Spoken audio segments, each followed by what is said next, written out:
अस्सलाम वालेकुम दोस्तों, मैं इस वक्त सदर अस्पताल बांदीपुरा के रजिस्ट्रेशन सेक्शन में मौजूद हूं और यहाँ पर आने का मकसद और आपके साथ बराह रास्त होने का मकसद इस वक्त ये है कि मैं आपको बता दूं कि कुछ एक माह कबल मैंने एक रिपोर्ट किया था यहाँ से, जिसमें हमने कहा था कि अब हॉस्टल के अंदर डिजिटल प्रिस्क्रिप्शन मिलेगा, यानी अब ऑफलाइन में जिस तरह से आपको ओपीडी टिकट मिलती थी उस तरह से नहीं मिलेगी।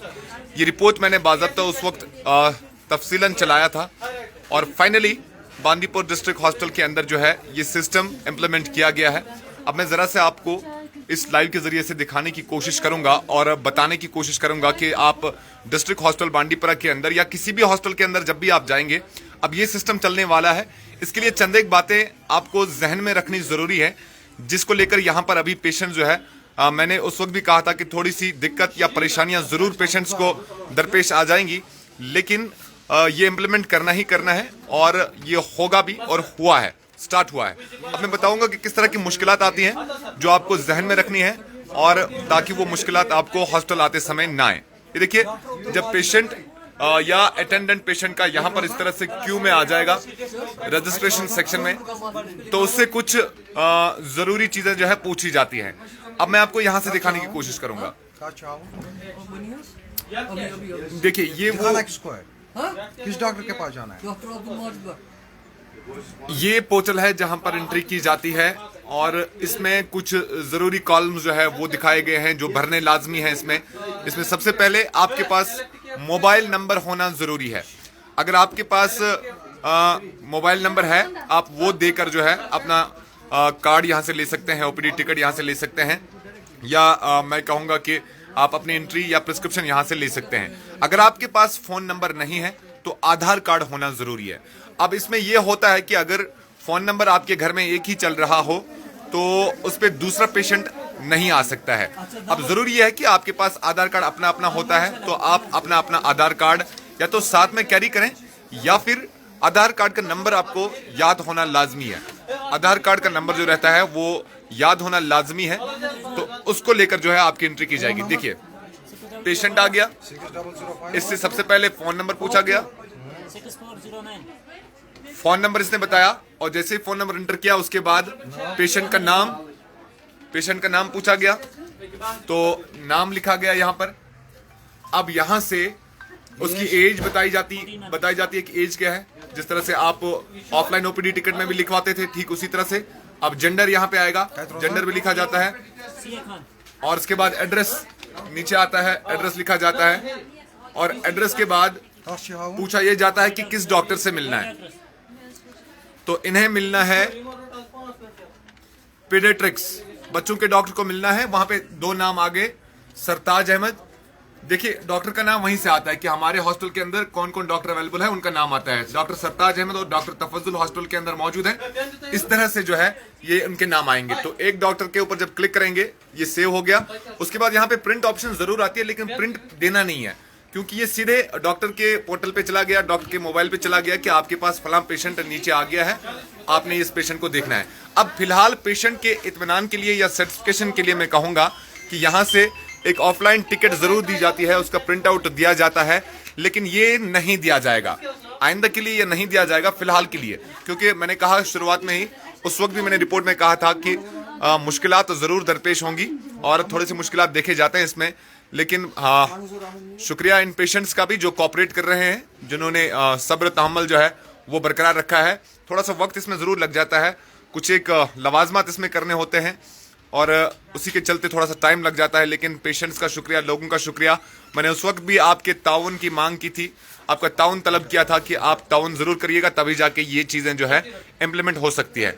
अब आप कहेंगे कि इससे पेशेंट्स को क्या फायदा है। उस वक्त भी मैंने रिपोर्ट में कहा था कि इसमें एक चीज यह है कि हॉस्टल के अंदर मौजूद जितनी भी फैसिलिटीज हैं वो आपको दी जाएंगी। आपने देखा होगा कि यहाँ से या हॉस्टल के अंदर से प्रिस्क्रिप्शंस अक्सर बेशतर जब बाहर जाते थे निजी दवा की दुकानों पर, तो उसको लेकर भी लोग शोर उठाते थे कि डॉक्टर जो है वो प्राइवेट दवा की दुकानों पर जो है दवाइयां लिखते हैं, हॉस्टल के अंदर मौजूद सप्लाई नहीं देते हैं। लेकिन अब इस वाली चीज में या इस वाले सिस्टम में वो गुंजाइश नहीं रहेगी। हॉस्टल के अंदर ही मौजूद जितनी सारी दवाइयां हैं, जितनी फैसिलिटीज हैं, वो पूरे इस पोर्टल पे आ जाती हैं। दवाइयों का नाम आ जाता है। इसी तरह से जब आप डॉक्टर के पास पहुंच जाएंगे ये प्रिस्क्रिप्शन लेके, डॉक्टर जब खोलेगा उसे सामने आ जाएगा कि आपके पास हॉस्पिटल के अंदर इस बीमारी के लिए कौन कौन सा मेडिसिन अवेलेबल है जो आप पेशेंट को दे सकते हैं। यानी कोई गुंजाइश नहीं है, अगर हॉस्पिटल के अपने स्टोर में वो दवाई मौजूद नहीं होगी तो उसका नेक्स्ट ऑप्शन जो आएगा वो वहां से आएगा जन औषधि केंद्र जो हॉस्पिटल के अंदर मौजूद रहता है, तो वो जन औषधि केंद्र से दवाई हासिल कर सकता है पेशेंट। तो ये चीज है जो इंप्लीमेंट होनी है, हो गई है। लेकिन इसमें एक बार फिर मैं आपको कहूंगा कि आपको कोऑपरेट करने की जरूरत है। नो डाउट अभी कतार थोड़ी सी लंबी लग रही है हॉस्पिटल के अंदर, लेकिन वजह यह कि अभी लोगों को थोड़ा सा जो है कोऑपरेट करना पड़ेगा। मैं आखिर पर फिर आपको बताऊंगा कि दो चीजें इस ऑनलाइन या डिजिटल प्रिस्क्रिप्शन सिस्टम में होना लाजमी है एक पेशेंट के साथ या उसके अटेंडेंट के साथ, वो या तो फोन नंबर या फिर उसका आधार कार्ड।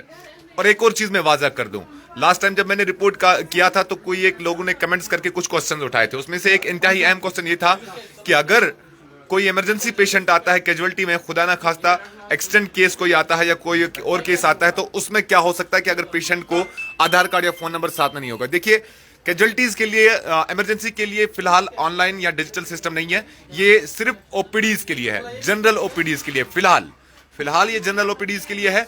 और जनरल ओपीडी में आपने 10 से 4 तक हॉस्पिटल के अंदर आना होता है, तो 10 से 4 तक मामूल के पेशेंट्स आ जाते हैं जो आराम से ये चीजें जो है साथ ला सकते हैं या ये चीजें करवा सकते हैं, आधार कार्ड और फोन नंबर। और इमरजेंसी केसेस के लिए मैंने आपको बता दिया कि ये चीज नहीं है। इमरजेंसी के लिए आपको ऑफलाइन टिकट दी जाएगी बाज़ाब्ता, और आप इमरजेंसी फैसिलिटी हॉस्पिटल के अंदर अवेल कर सकते हैं। फोन नंबर आपने बताना है, फिर आपको बताता हूं। फोन नंबर आपने बताना है 7051 फोन नंबर पूछने के बाद अगर आपके पास फोन नंबर नहीं है तो आधार कार्ड मांगेगा, पोर्टल जो है आधार कार्ड मांगेगा, या तो आधार कार्ड या फिर फोन नंबर। उसके बाद पेशेंट का नाम, और उसके बाद फिर आएगी उसकी एज के बाद आएगा फिर किस डॉक्टर के पास जाना है, और डॉक्टर के अगेंस्ट आ जाएंगे जनाब डॉक्टर के नाम।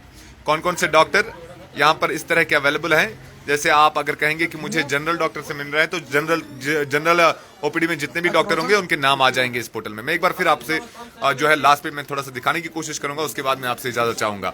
देखिए जैसे ही जनरल मेडिसिन यहाँ पे,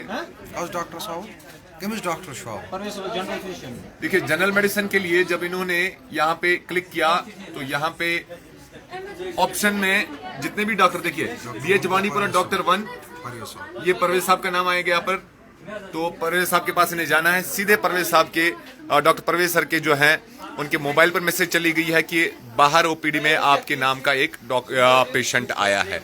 तो इस तरह से ये सिस्टम चलेगा। आप लोगों को ये दिखाने का मकसद ये है कि आप जब भी हॉस्पिटल विजिट करेंगे ओपीडीज में 10 से 4 तक, तो आधार नंबर, कम से कम फोन नंबर आपके साथ होना लाजमी है। ना होगा तो शायद आपको टिकट भी नहीं दी जाएगी। लेकिन फिलहाल कॉपरेट मैं चाहूंगा कि दोनों तरफ से हो, हॉस्पिटल एडमिनिस्ट्रेशन की तरफ से भी और आम लोगों की तरफ से भी। कॉपरेशन मस्ट है, दिक्कत जरूर आएगी लेकिन सिस्टम यकीनन पेशेंट्स के हक में होने जा रहा है, पेशेंट्स के फायदे के लिए होने जा रहा है, जिसको इम्प्लीमेंट करना या यहाँ पर लागू करना लाजमी है। बहुत बहुत शुक्रिया मेरे साथ बराह रास्त ज्वाइन करने के लिए।